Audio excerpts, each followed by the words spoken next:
Dalam video kali ini, kita akan membahas perbandingan struktural antara Bitcoin dan XRP. Tujuannya bukan untuk menilai mana yang lebih bagus, melainkan untuk menjelaskan mengapa secara fundamental dan sistemik, XRP tidak akan pernah mengalahkan Bitcoin dalam konteks dominasi global sebagai aset moneter. Yuk, kita langsung masuk ke materinya. Let's dive in. Pertama, kita akan definisikan dulu apa itu mengalahkan Bitcoin. Sebelum masuk ke analisis, istilah mengalahkan Bitcoin perlu didefinisikan. Dalam konteks ini, mengalahkan berarti menjadi aset kripto paling dominan secara kapitalisasi dan legitimasi, berfungsi sebagai penyimpanan nilai jangka panjang, serta menjadi aset lindung nilai terhadap resiko sistemik dan kegagalan institusi. Perbandingan ini tidak menggunakan metrik kecepatan transaksi, biaya transaksi, ataupun throughput jaringan, karena beberapa metrik ini tidak relevan untuk fungsi moneter. Pertama, kita akan bahas tentang perbedaan fungsi dasar dulu nih. Bitcoin itu dirancang sebagai uang digital tanpa penerbit. Jadi, Bitcoin itu tidak memiliki perusahaan pengelola, entitas penerbit, ataupun otoritas pusat yang mengarahkan kebijakan jaringan. Keberlanjutan Bitcoin bergantung pada konsensus global dan insentif ekonomi yang terdistribusi. Sedangkan XRP dirancang sebagai alat likuiditas untuk transfer nilai. Fungsi utamanya adalah memfasilitasi settlement lintas institusi,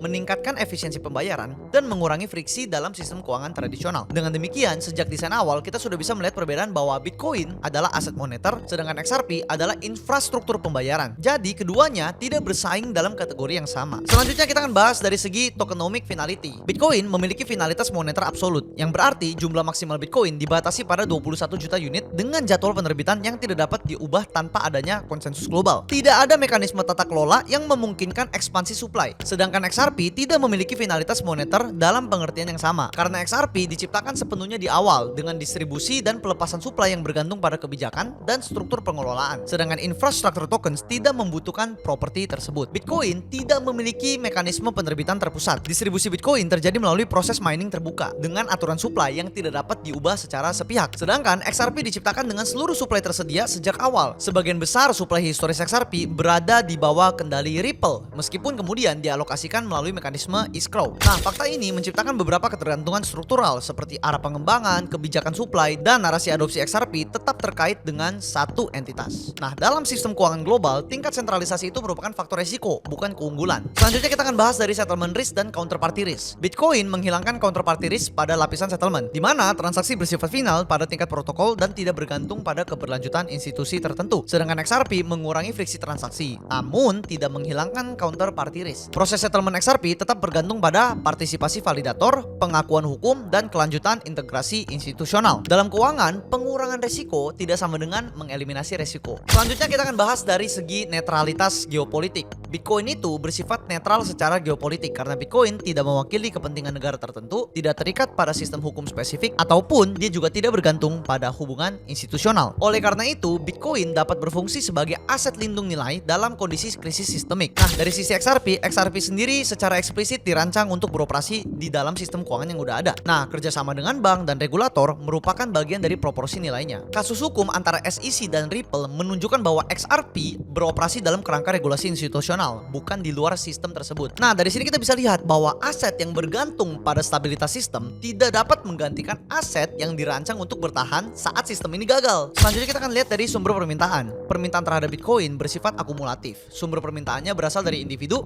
korporasi, dan negara yang menggunakan Bitcoin sebagai penyimpan nilai jangka panjang. Sedangkan permintaan terhadap XRP bersifat transaksional. Permintaan ini muncul dari kebutuhan likuiditas dan efisiensi operasional. Permintaan transaksional bersifat siklikal dan tidak terakumulasi. Permintaan yang terakumulasi membangun dominasi moneter, sedangkan permintaan yang siklikal membangun relevansi operasional. Selanjutnya kita akan lihat dari implikasi terhadap alokasi kapital. Dari perspektif alokasi kapital, Bitcoin berfungsi sebagai aset cadangan, sementara XRP berfungsi sebagai aset operasional. Aset cadangan dirancang untuk mengakumulasi nilai dalam jangka panjang, sedangkan aset operasional dirancang untuk berputar dalam sistem. Nah, peran ini tidak dapat dipertukarkan dalam konstruksi portfolio. Poin selanjutnya yang mau gue point out adalah teknologi bukan penentu nilai moneter. Keunggulan teknologi tidak otomatis menciptakan dominasi moneter. Dalam sejarah keuangan, menunjukkan bahwa uang itu dipilih berdasarkan satu, kepercayaan jangka panjang, kedua, ketahanan terhadap perubahan rezim, dan ketiga adalah resistensi terhadap kontrol. Bitcoin telah beroperasi lebih dari satu dekade tanpa perubahan fundamental pada prinsip dasarnya. Sedangkan XRP memang memiliki teknologi yang efisien, namun efisiensi tidak sama dengan sifat moneter. Dalam konteks institusi keuangan, penggunaan teknologi tidak selalu berkorelasi dengan peningkatan nilai token yang mendasarinya. Sekarang kita akan lihat dari dimensi waktu. Bitcoin memperoleh legitimasi melalui waktu. Setiap siklus pasar yang dilewati Bitcoin meningkatkan posisinya sebagai aset pelindung nilai digital. Nah, sedangkan XRP relevansinya bergantung pada adopsi institusional, kelanjutan kerjasama dengan sistem keuangan, dan juga kepastian regulasi. Ketergantungan ini membatasi peran XRP sebagai aset moneter global. Selanjutnya kita akan bahas kepada poin yang lebih dalam, yaitu failure mode analysis. Bitcoin memperoleh nilai ketika kepercayaan terhadap institusi menurun. Nah, sedangkan XRP memperoleh nilai ketika institusi berfungsi secara efisien. Nah, Bitcoin ini dirancang untuk bertahan saat sistem gagal, sedangkan XRP dirancang untuk mengoptimalkan sistem yang sudah ada. Nah, kita bisa lihat bahwa aset yang dioptimalkan untuk efisiensi sistem tidak akan pernah mengungguli aset yang dioptimalkan pada saat sistemnya gagal. Atau dalam kata lain, aset yang dioptimalkan untuk kegagalan sistem. Selanjutnya kita akan lihat dari aspek secara historis ya. Secara historis tidak ada aset moneter yang tergantikan oleh lapisan settlement yang lebih cepat. Contohnya, emas tidak tergantikan oleh sistem transfer internasional. Uang tunai tidak tergantikan oleh prosesor pembayaran. Dari sini terbukti bahwa aset moneter dan infrastruktur settlement dapat berkembang secara bersamaan,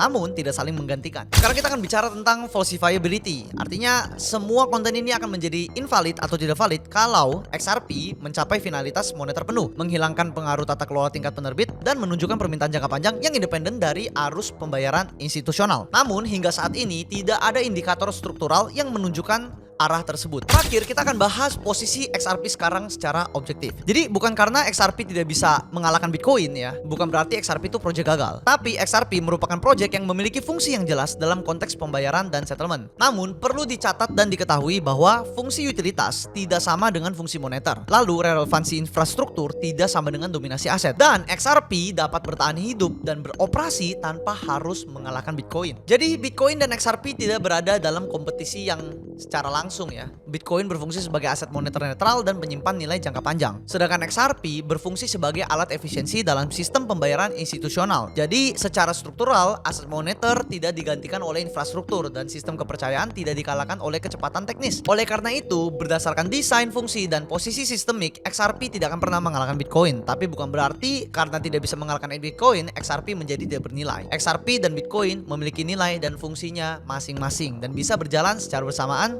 serta saling melengkapi. Oke, gue harap video ini membantu kalian memahami tentang alasan kenapa XRP tidak akan pernah mengalahkan Bitcoin. Kalau kalian suka dengan video ini, kalian boleh klik tombol like, dan sekiranya video ini bermanfaat, ingat untuk share ke teman-teman kalian. Dan apabila kalian ada request, feedback, atau saran untuk konten-konten gue selanjutnya, kalian boleh tulis di kolom komentar. Dan terakhir, apabila kalian mau lihat lebih banyak konten-konten seperti ini, kalian boleh subscribe channel gue dan nyalakan notifikasi untuk update terhadap video-video selanjutnya. Itu dia untuk video kali ini, sampai ketemu di video-video selanjutnya. Salam cuan.